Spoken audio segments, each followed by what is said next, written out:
on language essentials that are required for our proofreading and copy editing.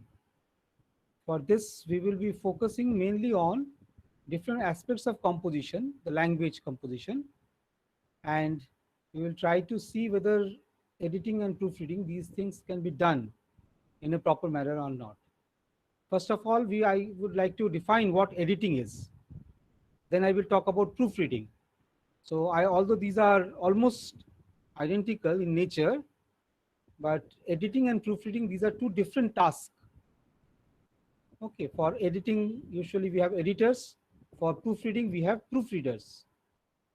The task of editing and proofreading can definitely be very time consuming. So please do not underestimate, underestimate the nature of the work task, because it is very responsible task, and the time required has to be adjusted to the content matter. It is a good idea to allow time for both in your assignment plan. It is especially important that you follow the module so closely. Whatever I am talking about, please follow that closely so that you can manage the time properly. In most of the publishing house, the time management is done. Time management is usually done on the basis of the publication requirement. Say a newspaper article, these are submitted to the sub-editors, and the sub-editors then have to edit, and the time frame is mentioned there. So within a short span of time, a lot of work has to be done. And this is a chain work that is being processed in the printing houses. In case of book publication, the time can be managed by the editors and proofreaders accordingly. So there is more flexibility in case of book publishing. Editing actually is a part of the entire redrafting process, and it entails checking, number one, the tone, number two, the structure, number three, the content of the assignment that has been given to you. And you have to see as an editor that the content, the subject matter, has a logical and coherent flow and expresses the ideas clearly and in an academic manner, say literal manner. Target readers depend on the field of discourse, what type of writing it is, and keeping in mind the readers, you should always design and logically arrange the subject matter or the content for your proofreading task.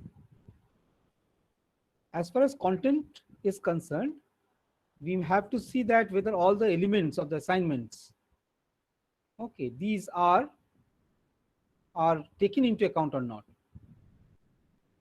Is all the information that is contained within that particular task is relevant, or something superfluous is there, or something is missing there.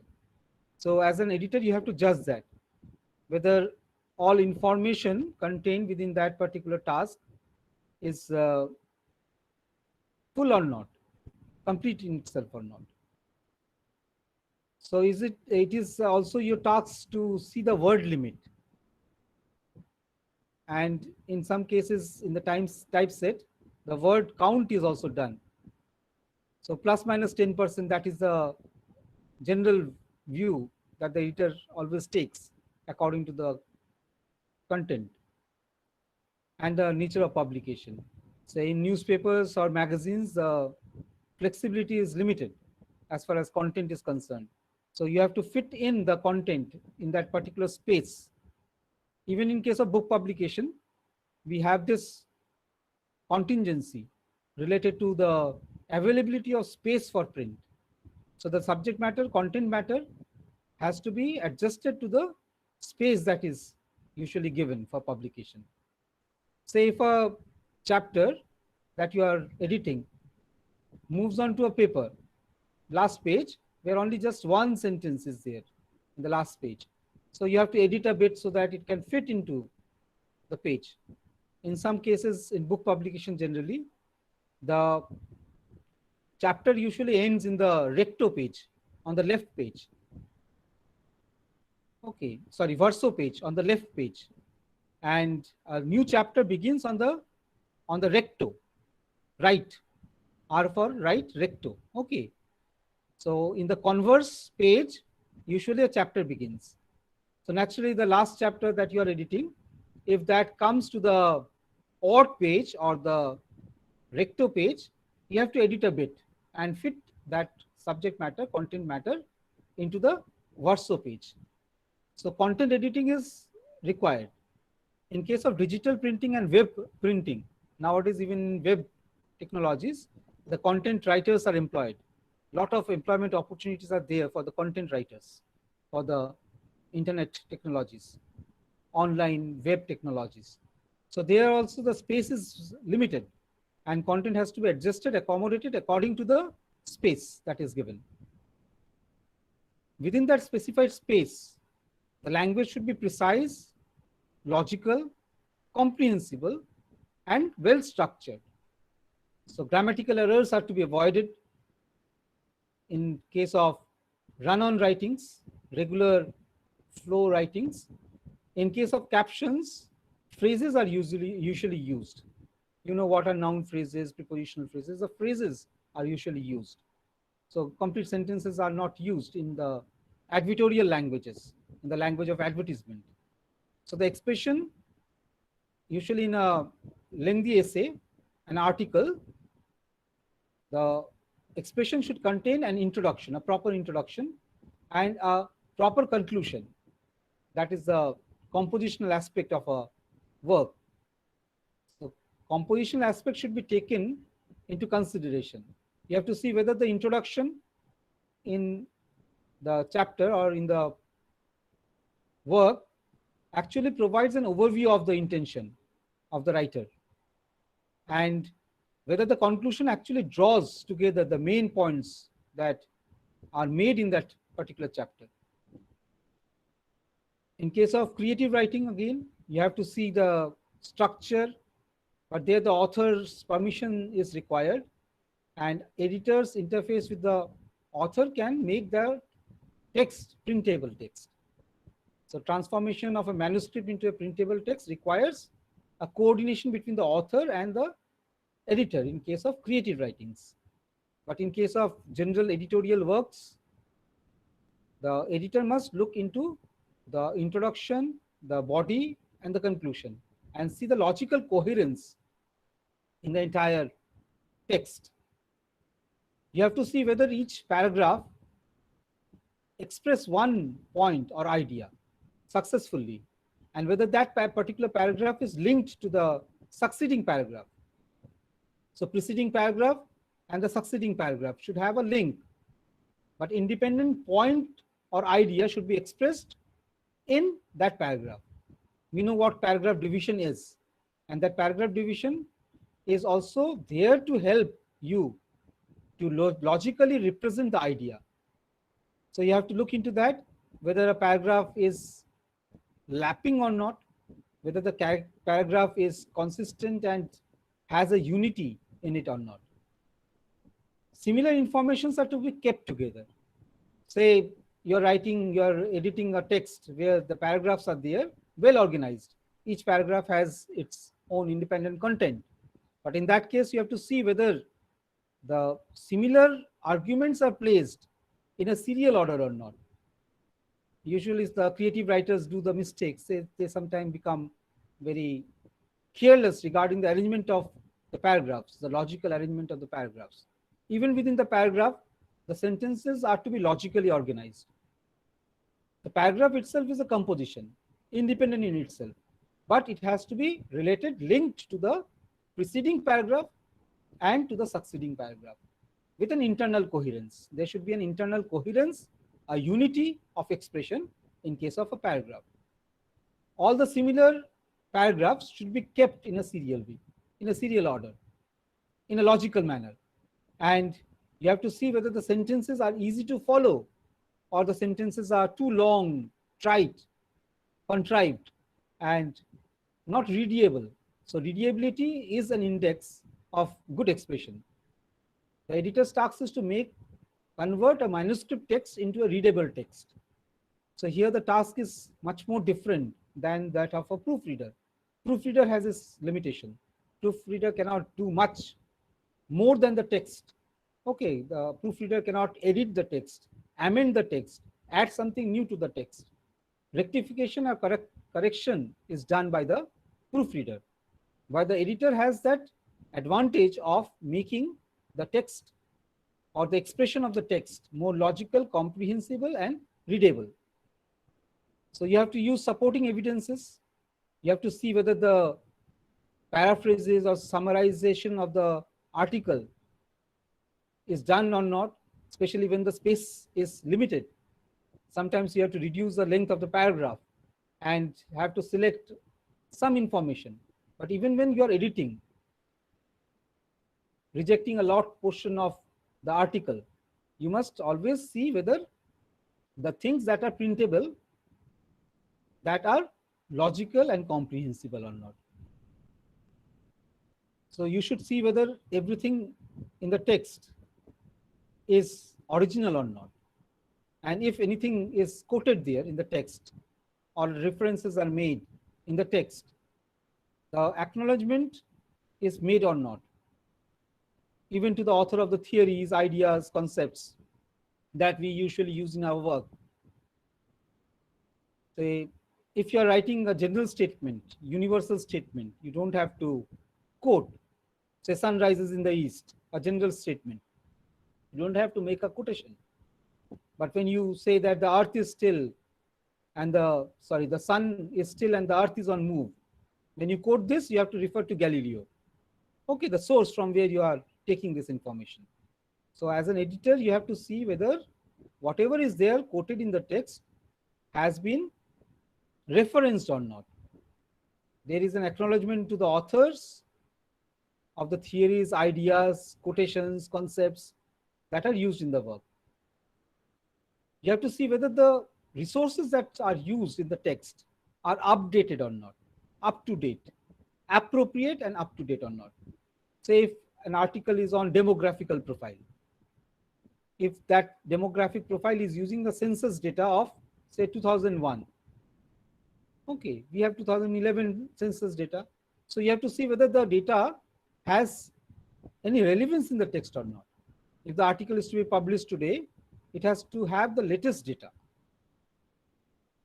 So whether the quotations that are used in the text, as an editor, you should see, I repeat, whether the quotations that are used in the text are copied correctly or not. A lot of researchers do this mistake. They are careless while quoting the text, or while quoting the text, they use the secondary sources rather than the primary sources. Most of the errors are committed because of that. One error is carried forward. And naturally what happens? The actual quotation is lost. In case of creative writing, however, this is partly relaxed. Say Charles Lamb, in his essays, made copious use of quotations without acknowledging the sources. Shakespeare also used lot number of quotations, copious use of quotation without acknowledging the sources. For example, in Antony and Cleopatra, there are so many lines in the text that are verbatim quoted from or copied from North's Plutarch. Okay, the lives of Greeks and Romans.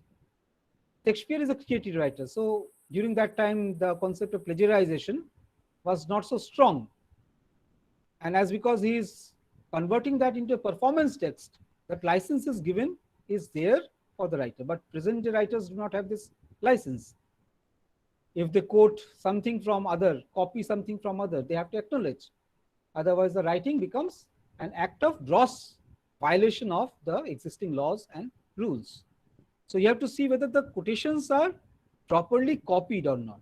For that, you have to search the internet or the libraries and check, cross-check the quotation from their original sources. In most of the cases, that original sources are not available to the editors.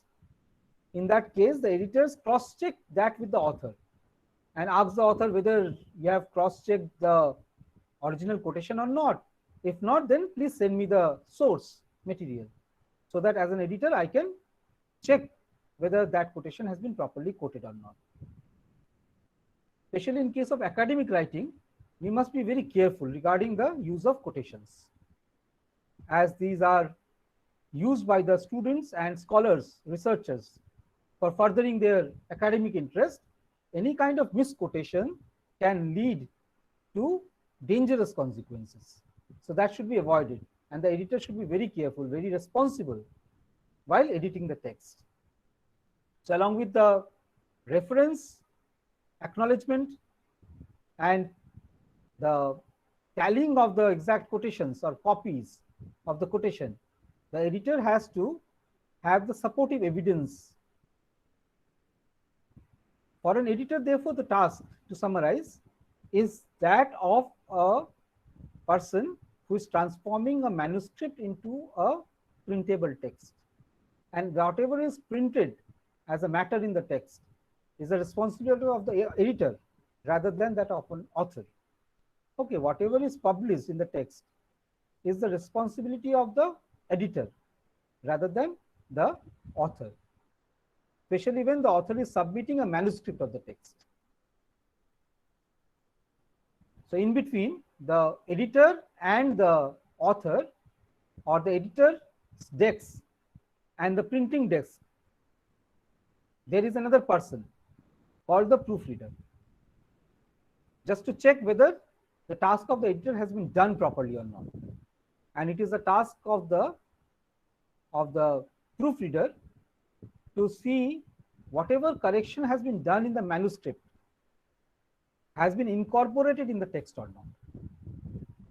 Okay, whatever manuscript correction has been done by the editor has been incorporated in the printed text or not. That is the task of the proofreader.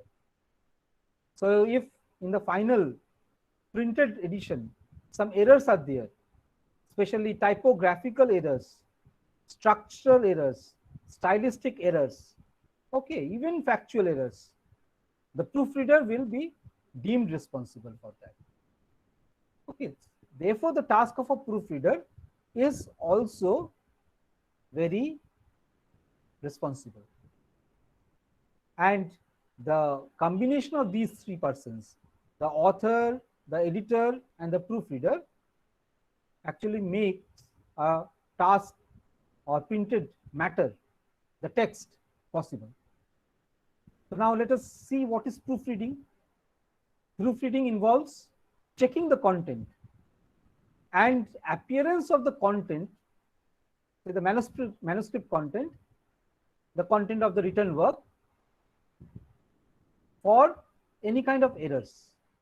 So looking for errors, what are these errors?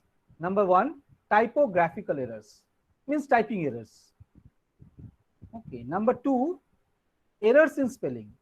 So manuscript may contain error and editor might have overlooked the error, that spelling error. Errors in grammar.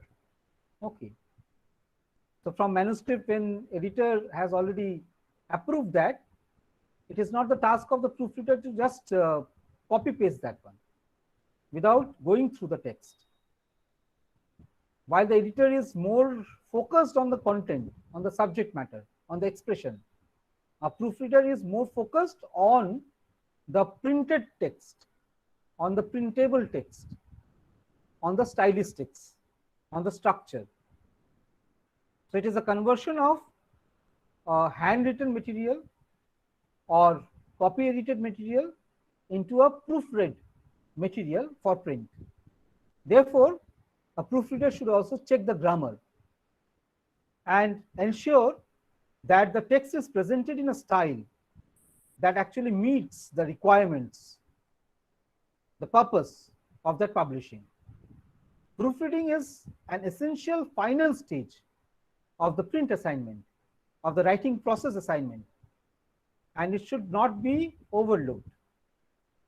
So it is an important part of your course, and you must learn what proofreading is. First, you must learn the proofreading symbols. Okay, proofreading symbols. For editor, the proofreading symbols are not so important. As I said, the content correction is done by the editor. So editor might insert long paragraph passages, edit, okay, whatever changes the editor wants to make, sometimes in consultation with the author. But the proofreader's task is to convert that manuscript into an essential printable text. Spelling is one of the most important things. So most of the publishing houses, they have their own spelling books or dictionaries that they follow, so that there is no mixture or confusion regarding spelling. The Oxford University Press has its own spelling system. Cambridge University Press has its own spelling system, and all the leading press, MIT Press, okay, they have their own spelling system, and they follow that diligently.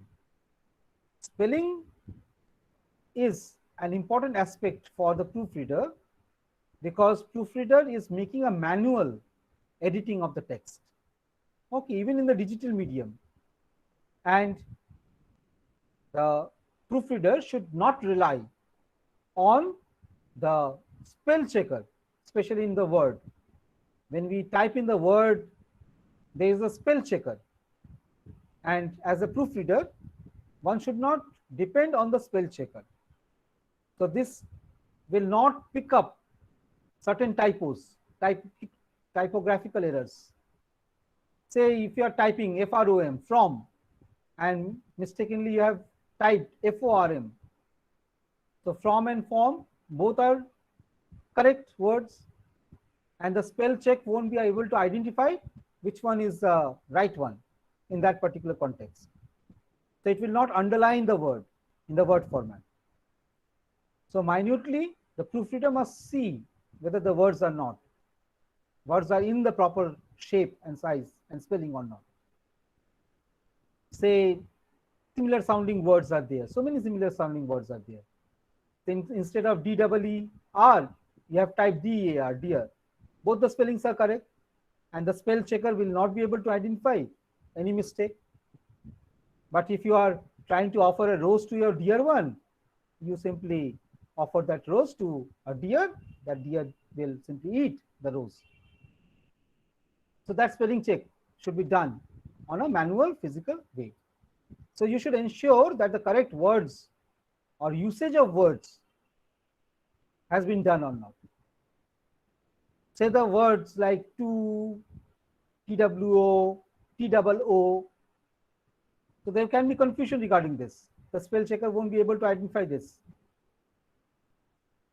Even the words that are used as noun and verbs, the spell checker won't be able to identify the correct spelling, whether it is used as a noun or a verb.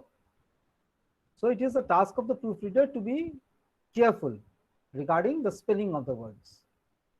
Tense, grammatical tense is another aspect where we have to focus.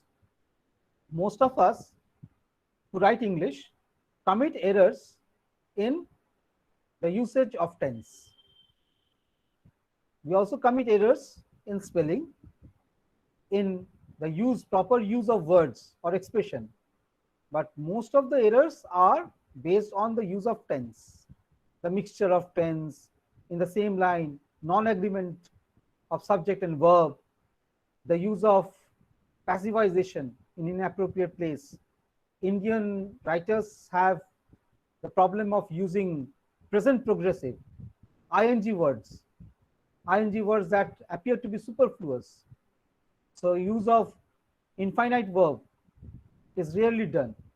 So tense has to be the special focus of the proofreader again. Hello, sir.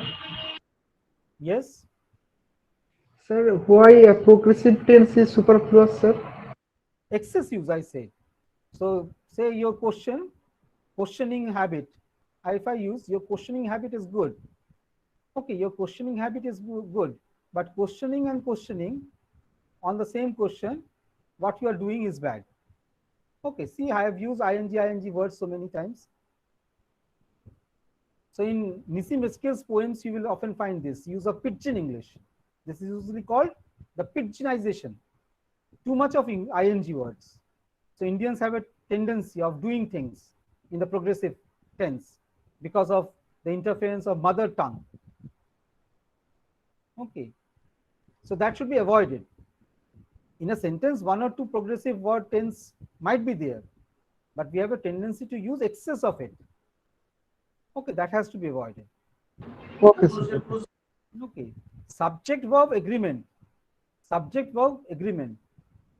You know the rules of subject verb agreement? Every sentence, Yes, sir. Most of them. yeah, every sentence has a structure. The basic structure is SV. That is the basic structure of a sentence. The extended structure is SVO. And then we have the formation of sentences. There are three types of sentences. One is called simple sentence. One is called complex sentence. Third is called compound sentence. So we should know what type of sentence is used. So if there is a combination, there are combinations, of course, in the internal phrases of a sentence. So in a complex sentence, we often find the use of compounding, compound sentences, sentence parts. But we should be very careful where we are using clause. Okay, clause are always used at the end of the pause. That we should be very careful. So subject verb agreement, use of the structure of the sentence, type of sentence. You have to see whether the tenses that are used are consistent within the sentence or not. So if we start mixing different types of tenses in a single sentence, so it will lead to an ambiguous statement or confusing expression. So there should not be any mixture of tenses in particular sentences. Even in a paragraph, we should avoid mixing of tenses because that deliberately hampers the flow of the language. So communication is mainly the exchange of codes. In the written mode, in the writing mode, we have the exchange of codes from the writer to the reader. And if there is more confusion in that material, the readers will not be able to comprehend the meaning. So it is better to avoid a mixture of tenses. Usually in English language, when we are referring to historical events, when we refer directly to historical events, we use past tense. Okay. Sir, can I have? Yes. Sir, but in case of present perfect continuous or past indefinite, past perfect or past perfect continuous, future perfect or future perfect continuous, we have to mix two tense. You know, sir. No, no, these are not two tenses. These are form of tenses. The names that you have stated, these are forms of tenses. Expressions can be made. Okay. Say I use Aurangzeb was born in Delhi and he starts writing something. So this is called mixture of tenses. Is it clear? Somewhat different. Okay, This sir. is Okay, called sir. mixture of tenses. So if the tense is in present progressive, that tense consistency is there. There is no passivization. Okay, there is no kind of use of past tense along with the progressive tense. That mixture should be avoided in the sentence. Okay, sir. Thank you, sir. As I was saying that the historical events that are there are to be mentioned in past tense. Historical events are to be mentioned in past tense. While whatever is there in the writing, in a literary work, okay, say Shakespeare wrote Antony and Cleopatra. But if Antony does something in the play, that has to be in present perfect or continuous. Okay, so Antony says to Cleopatra, says, Antony said to Cleopatra, you can use that when that is a past sequence of an event that you're describing. Is it clear? There should not be mixture, confusion regarding this. So anything that is contained in the text written by the writers is explained or described in the present tense, while historical events are described in the past tense. This has to be seen in the text, especially in any kind of academic text. That has to be seen. So tenses should be consistent within the sentence and if possible, within that particular paragraph. There should be consistency of the use of tenses. So we know 5 kinds of sentences, and when we are using these kinds of sentences, we have to see whether the proper punctuation used or not. We have to see whether apostrophes, full stop, or say periods, commas, and colons are used correctly or not. We have learned the use of these in our junior classes, the use of punctuation, and we should follow the rules of punctuation consistently throughout. Okay, instead of semicolon, if we put colon, the meaning of the sentence will be wrong. Okay.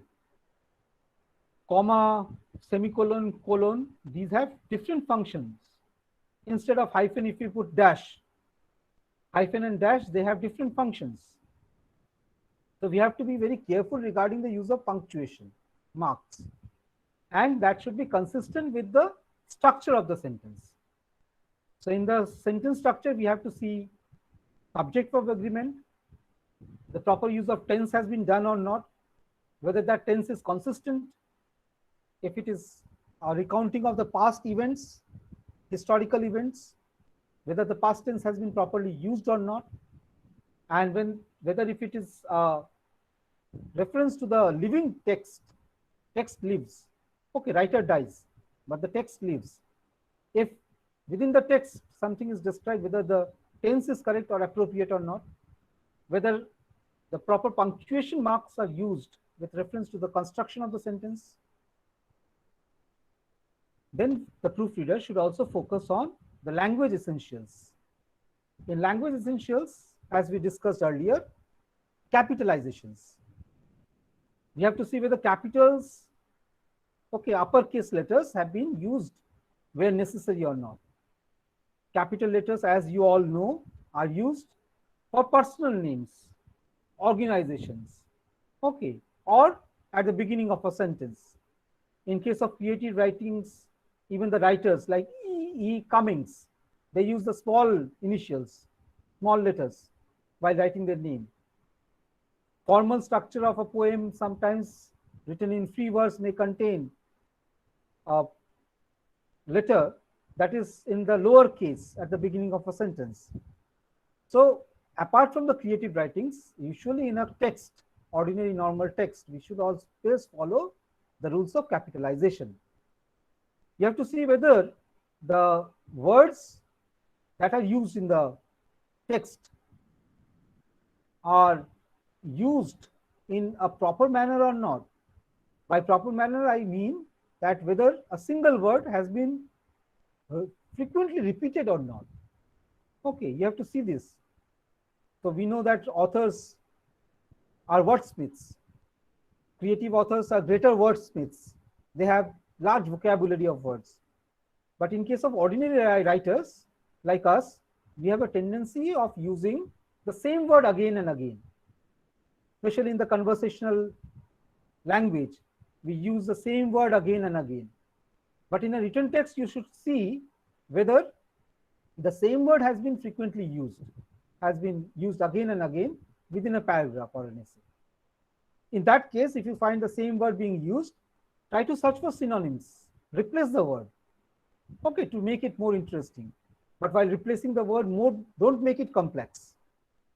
So you have to see for alternative words that are appropriate, and that word should be replaced, should be used to replace the words that are regularly used.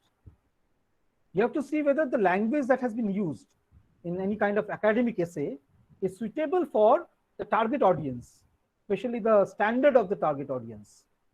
So if you start writing Dickensian language, okay, or if you are trying to approve a text that has a language of the Victorian writers, and then give that work to a student of class 4 or 5, that student won't be able to understand or negotiate with the language.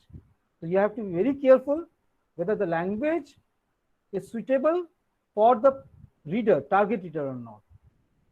And you should always see that whether the language is suitable for the academic work or not. In our regular day-to-day colloquial usage, we use so many words. So in our SMS, we use so many words, but these words are allowed only in creative writings. In proper writing, such words should be avoided. So we have to see whether the language is suitable for academic essay or not. Next, we have to see whether the language objective has been appropriately used or not. Okay. So when you are writing, usually we should write any kind of report. Report should be written not in just simple present or active language. Rather, it is done in passivization. For example, today I am going to describe, should be avoided in academic writing.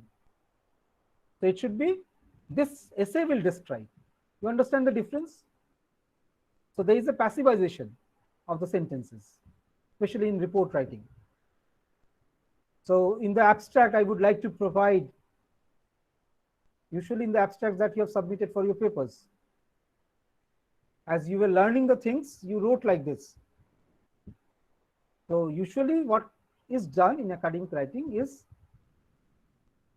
to represent that same thing in a different manner.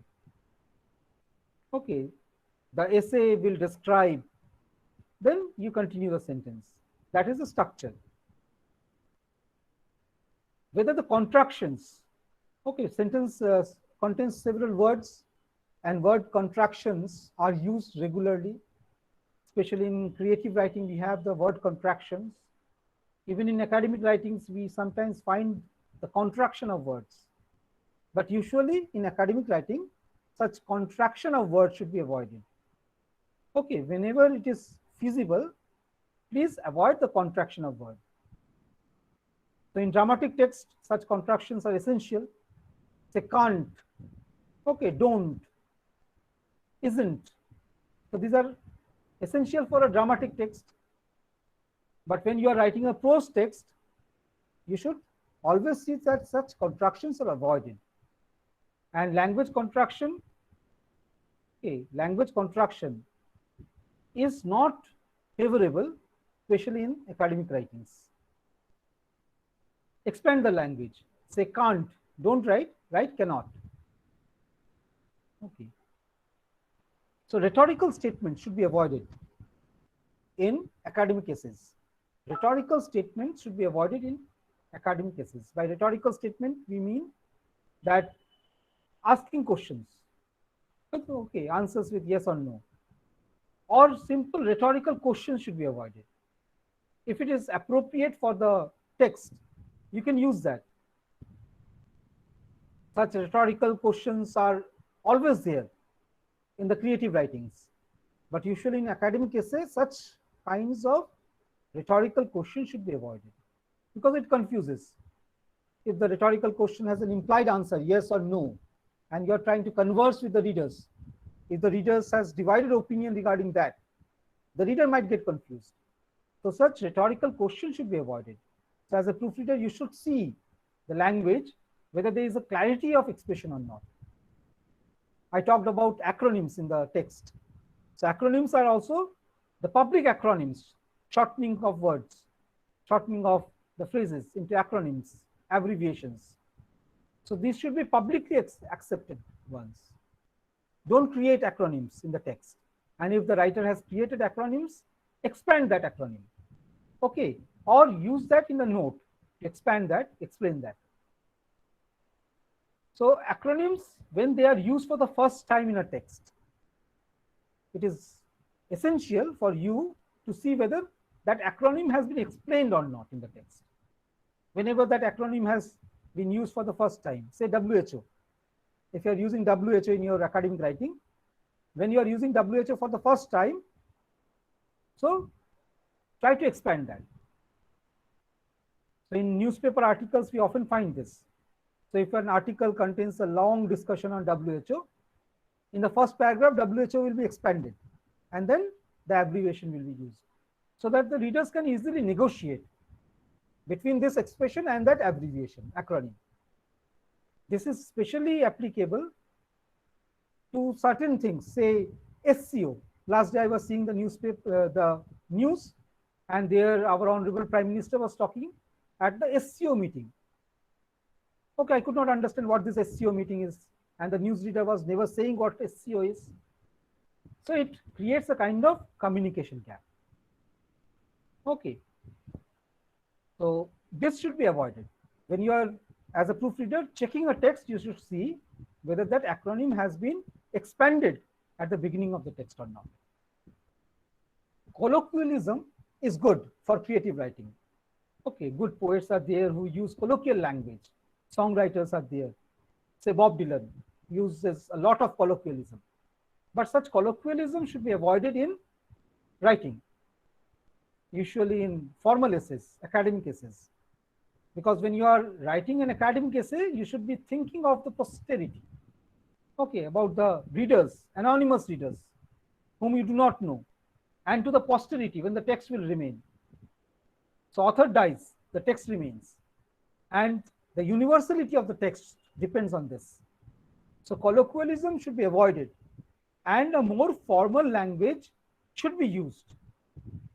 Okay. Say if you are using that in the olden days, okay, in the last century, these are very common phrases. Okay, or last week I saw. So this work goes on to the next generation of readers. How will the next generation of reader interpret the text?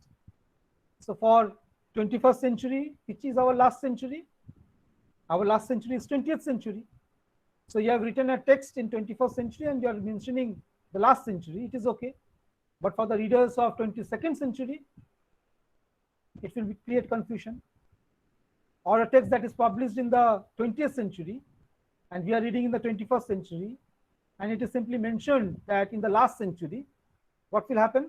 We have to check whether the work is published in the 20th century or 21st century. So try to avoid these types of colloquialism. Mention state that in the 19th century, in the 20th century, in the 21st century.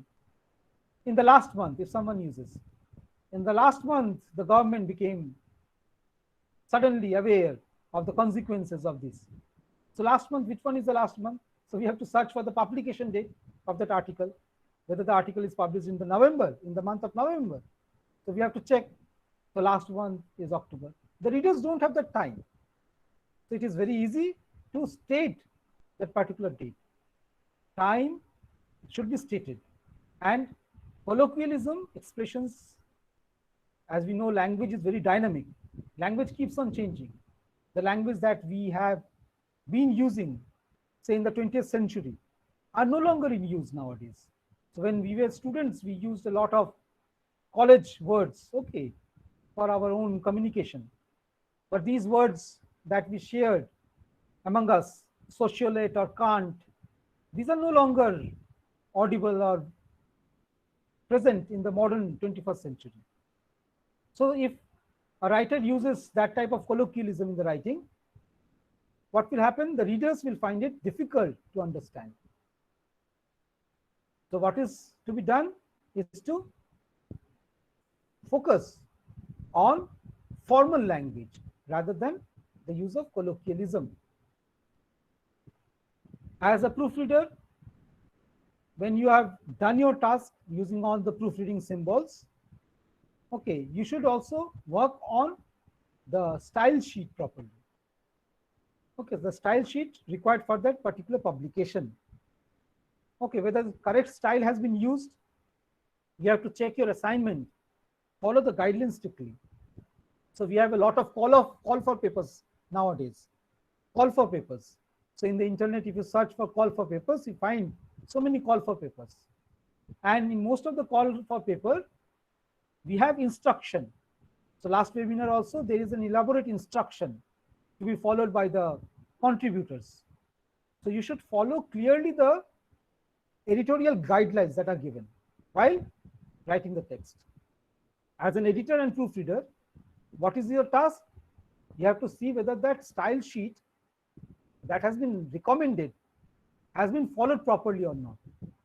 For example, the tasks that I gave you, I gave certain instruction, and if you have followed those instructions, this is okay. So that are the stylistic instructions that I have given.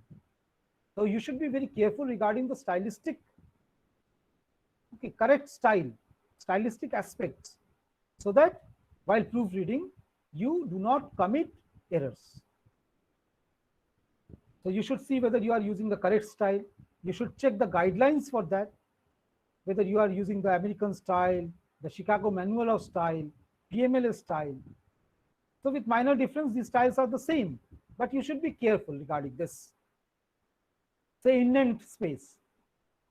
If it is mentioned that 5 spaces are to be given in indent, you have to give 5 spaces only. So if you give double tap, so it becomes 10 space. So the error will be there. So you should avoid this. If the guideline states that you should leave 1 inch margin on all the sides, okay, 1 inch margin on all the sides, you have to leave that 1 inch margin while formatting the paper. Otherwise, the content matter will change. If that states regarding the font size, okay, regarding the alignment of the text, everything is mentioned in the guideline and that should be followed. As a proofreader, what is your task? You have to see whether the guidelines have been followed. Keep that style sheet in your hand, the guidelines, and then cross-check whether the guidelines are properly executed in the text or not. And wherever necessary, go for correction using the proofreading symbols. You have to see whether the referencings that are done in the text, referencing sequence done in the text are consistent or not. So you cannot make a mixture of footnote and endnote in the same text. So that is a limitation that is set. In the same text, you cannot use footnote and endnote. Either use footnote or use endnote. In the same text, you cannot use bibliography and works cited. So either you have to use works cited.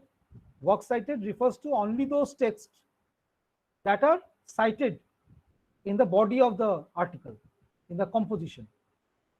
And the works cited should be arranged in a chronological order, alphabetic order. Okay, alphabetic order, that should be there. The entire PMLA style for work citation should be followed in that case. If it is a selected by bibliography, you can mention the primary sources, you can mention the secondary sources, and then you can also subdivide the secondary sources into different types, critical essays, okay, creative works, like this. You can make subsections, and in each subsection, you can alphabetically arrange the titles. But don't make a mixture of these, works cited as well as bibliography. So stylistic guidelines and referencing should be consistent. You cannot follow 2 guidelines for seeing the proof of a single text. You have to follow any one guideline, okay, and you should remain consistent throughout. You cannot say that page 1 to 10 I follow PMLA style, from page 11 to 20 I will follow Chicago Manual. So that should not be done. So be consistent and use any one style, whichever is appropriate for that particular publication. So when you are making a bibliography, okay, try to check whether all the texts that are mentioned in your analysis that are included in the bibliography or not. Okay, a reader might search for that. In works cited too, all the texts that are referenced or cited in the text main body, whether all the works are listed in the text or not. Even internet sources, if you are using HTTP or link to cite, you should see whether all the materials that are cited in the text are also mentioned in the list of works cited or not. And this should be done by the proofreader. Okay, this should be done by the proofreader. The numbering of endnotes and footnote, that should be carefully checked. Maximum number of error in the print is done, and especially because of digital technologies, the errors have increased. So it is auto-generated. The numbering is auto-generated in case of word processors. Although in case of PageMaker, it has to be manually typed and inserted. So there are less possibilities of errors in case of PageMaker, but in Word, if insert footnotes, insert endnote is used, these are digitally transmitted and errors can be committed. So you have to check. So double tap the hypertext or superscripted number, match with that endnote or footnote, whether it is consistent or not. So this has to be done. And finally, you have to also check the bibliography.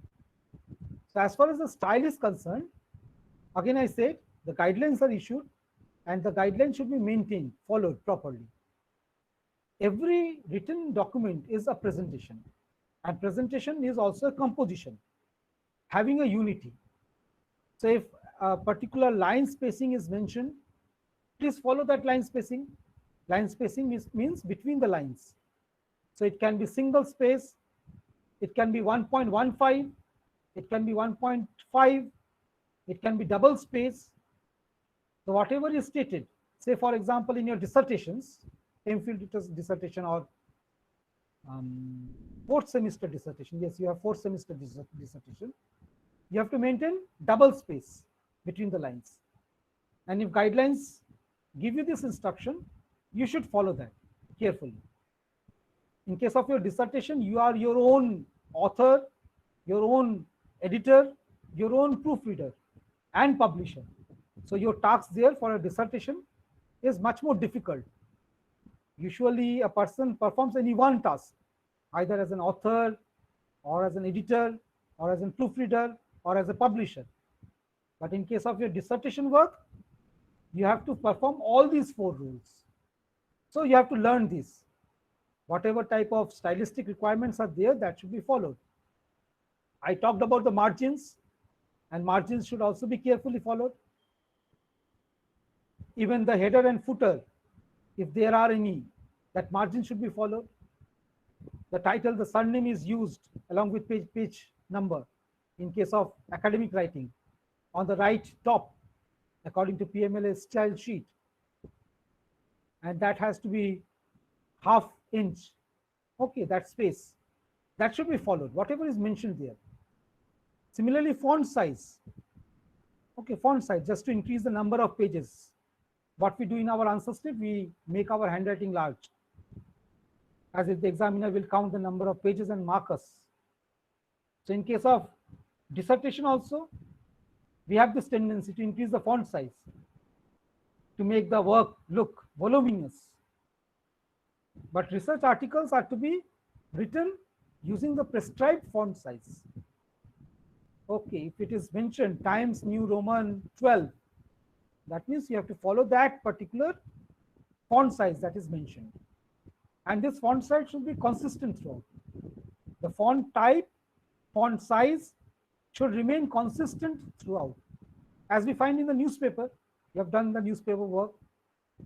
So even to adjust the space nowadays in the digital mode, they are changing the in-between space or changing the font size. But that is a technical requirement done on the desktop publishing section nowadays. But previously it was not done. Consistency was maintained. In case of book publication and research publication, you should maintain this consistency in font size and font type. So you have to see, cross-check after doing the proofreading, whether all the corrections have been made. Okay, whatever corrections you have identified, whether all the corrections have been made with the help of proper proofreading symbols or not. Okay, and finally the last task of a proofreader is to check again whether in the final version, okay, the proof errors, the errors that you have identified are properly rectified or not. So that is again a task that the proofreader is assigned to. You should all see whether all the corrections that you have made are actually there in the final version or not. We usually see this in the last stage, the final proof. We call this final proof copy. Once the final proof copy has been approved by the proofreader, it is entirely the responsibility of the publisher to do justice with the text. Okay, we call this final proof copy. In the final proof copy, what is seen? Whether the proof reading corrections that you have made earlier, all these are properly inserted in the text or not. Okay, these are basic language essentials that we should follow. So finally, I will talk about tips, okay, for the best proofreading habit, how you can excel in proofreading. Although I do not belong to that industry of print, then also I can suggest, based on my experience, I have been related with this publishing industry for the last 30 years. So I give you certain tips to become a good proofreader. I started this task of proofreading when I was a student at Kollam University and interested with publishing the magazine for the university departmental magazine. And there we had a lot of advertisements. Okay, advertisements ranging for say 50 rupees to 5,000 rupees, and that were to be inserted properly. And there was also matter. Okay, creative writings were there. And it was a task of us who were in the editorial board to edit, proofread, and make that printable as a magazine. So I started that early. And now with 30 years of experience in print, having published some books, I feel that these are to be followed by an aspiring editor or proofreader. First, you should be very careful in your task. Okay, the task of a proofreader is intensive task. Okay, focused task. Errors in print requires concentration. So try to disengage yourself with other works that will distract you. When you are doing proofreading or editing, try to disengage yourself from other tasks. So we are multitasked individuals. So you have to do this. So when you are attending a class, you are checking a proof copy. That should be avoided. So it is easier to read and check for errors. Okay, when you are completely disengaged from the outside world and focusing on the work that you are doing. And it is easier for you to do that work on a material paper rather than on computer screen. Okay. So online, work from home, editorial online, these are being done nowadays.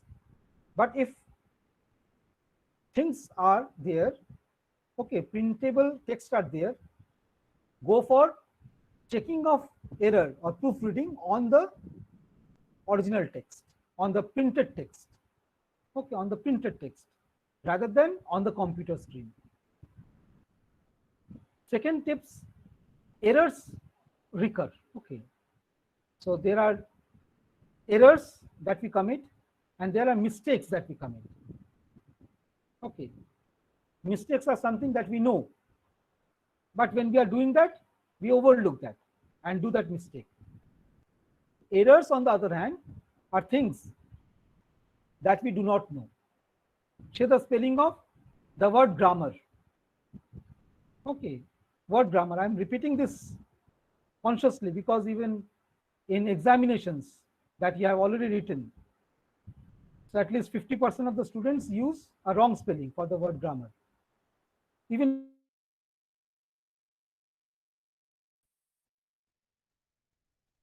you cannot say that I know the spelling, but I have done a wrong spelling. I've written a wrong spelling.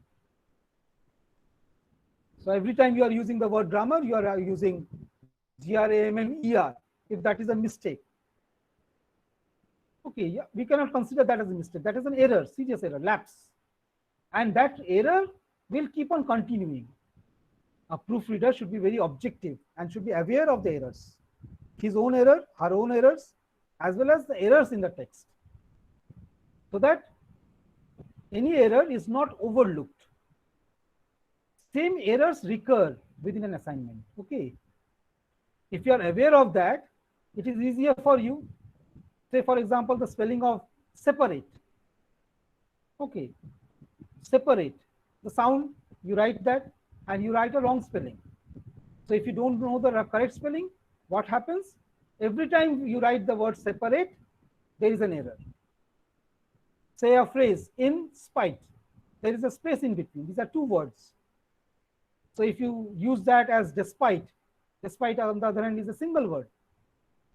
So if you have learned that from your childhood, that error in learning remains, and without any kind of effective error correction system in our curricula, we keep on repeating that error. So as a good proofreader, you should be very conscious regarding the repetition of such errors. We call this common errors. I thought of taking a class on common errors in English. That will help you a lot, especially for the competitive exams. But because of the paucity of time, I won't be able to take classes on common errors. But as a proofreader, you should be aware of common errors that you commit. Create a list of these. Okay, whenever you encounter, oh, Baba, I have been committing this error for a long time. Make a list of that. Okay, make a list of that. What's the harm? Share that mistake with others. Okay, ask your friends. Okay, whether they are committing the same mistakes. So learning increases when you share. Okay, wealth decreases when you share, but knowledge and learning increases when you share. Okay, your wealth increases when you take something from others. Okay, your knowledge or learning also increases when you share and take learnings of others. So try to share that, make a list, create a list, share that with your friends. As you are in a class having the same objectives, same goals, it is better to cooperate in the process of learning. Collective learning is not dangerous. Collective learning sometimes becomes very meaningful. And we should be very conscious to find errors as a proofreader. Okay, as examiners, as proofreaders, you should be very fault conscious. That is your task. So you should be excellent at finding faults. Don't think about the stature of the writer, author, because greater the author, the more mistakes that author might commit. So your task is to search for errors. I gave you a difficult task to search errors in the printed newspaper. So I know printed newspapers are committing errors because there also the sub-editors are students like us who are learning English. To err is human, and to find fault is the task of a proofreader. Okay, every writer will commit error. Writer is not a sacred person, not a person who will write everything correct. So as a proofreader, you should be always conscious that people commit errors, and you should be excellent at finding faults. So if possible, read aloud. Okay, when you are in a private chamber working on a text, read aloud, no problem. And this will highlight the sentence structure, increase the awareness of the flow of the essay. So when you read aloud a section of the text, so readability and comprehensibility both are working together. So as a proofreader, you can easily find the defect in the flow of the language.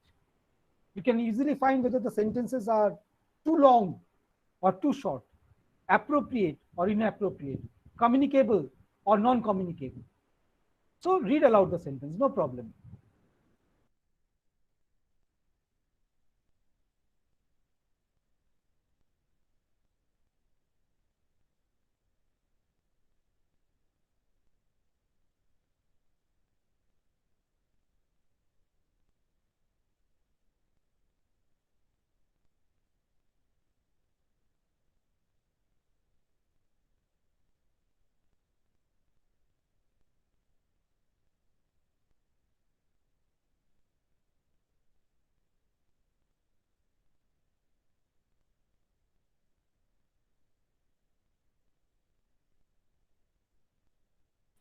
হ্যাঁ sir left করলেন ও আচ্ছা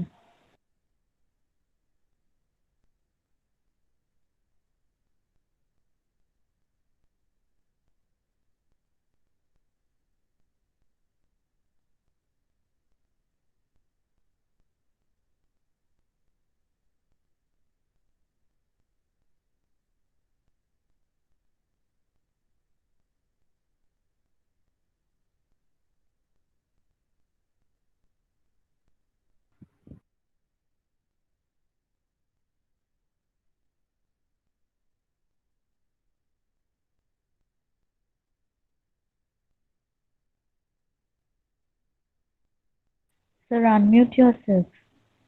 Yes, sir.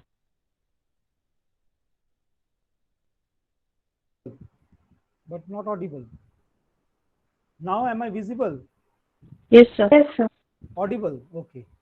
Yes, sir. So call dropping, Google has started this. So read aloud the text and finally ask someone to read your work. So when they see that your work, okay, read your work, ask someone, okay, cross check whether the proof reading is done properly or not. Proofread separately. Check for one issue at a time, for example, grammar, say referencing, presentation. Division is often done by good proofreaders. Try to read one line at a time, okay, for greater focus and concentration to see the structure. By reading the sentence, split. Okay, when reading a text, split that into sentences. Okay, focus on the words, spelling of the words, but read the sentences as an entire text, as an entire thing, so that you can understand the readability, comprehensibility, and the structure altogether. So these are the basic tips. Schedule your time while doing the work and see whether the task is done according to the time constraint that is there or not. Don't rush through. Don't keep aside the work, push the work. Okay, so distribute the time accordingly. That will help you a lot. So these are the main tips that I would like to offer regarding the language essentials that are required. So any questions if you want? So shall I just switch? Thank you very much. I'm putting the recording off.